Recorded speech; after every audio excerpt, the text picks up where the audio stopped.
Another question, he says, how can we best defend the following proposition?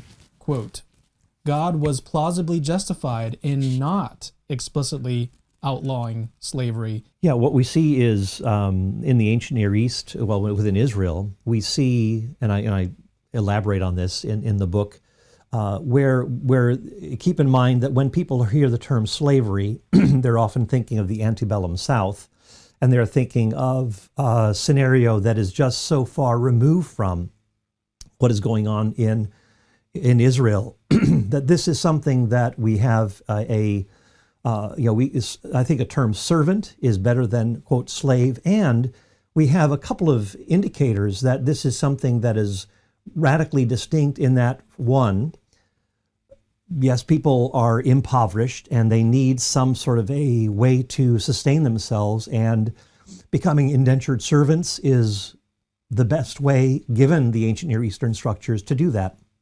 Secondly, you have foreign runaway slaves who have the capacity to attach themselves to Israelite households without the threat of being sent back. And again, in ancient Near Eastern law codes, this is a requirement, death penalty if you harbored a runaway slave. And nations in the ancient Near East had extradition treaties to send back runaway slaves to their point of origin.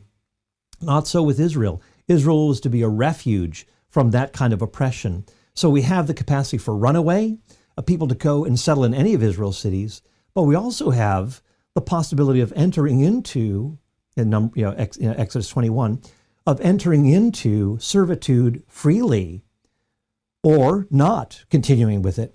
So you have in the person who says, I love my employer / master, and so you go through a ceremony to attach yourself to that person for the rest of your days.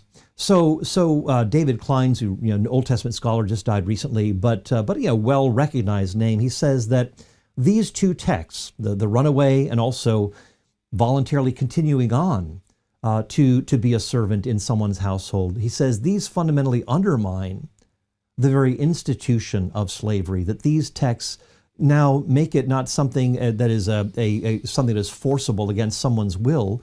And in fact, when we get to to Leviticus 25, the person who is those people who come as strangers and aliens who are working in Israel, they can work for the Israelites. But it says that if a person who is one of these workers, if that person becomes a person of means, he can actually hire an Israelite to work for him. Now, it's not ideal, but that's the possibility that you can actually rise up and become a person of means.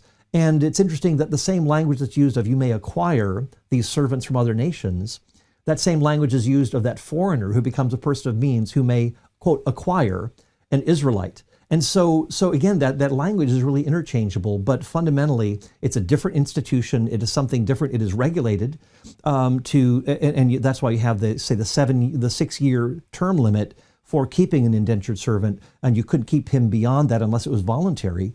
And so that there are certain strictures in place to, again, regulate and keep from abuse. And when you read, say, Amos and Jeremiah, there's a warning against those who are taking advantage of their servants, keeping them longer, that this is a violation of the law of God and brings harm to them and is an abuse of power and so forth. So those are a few things perhaps to keep in mind on that servitude question.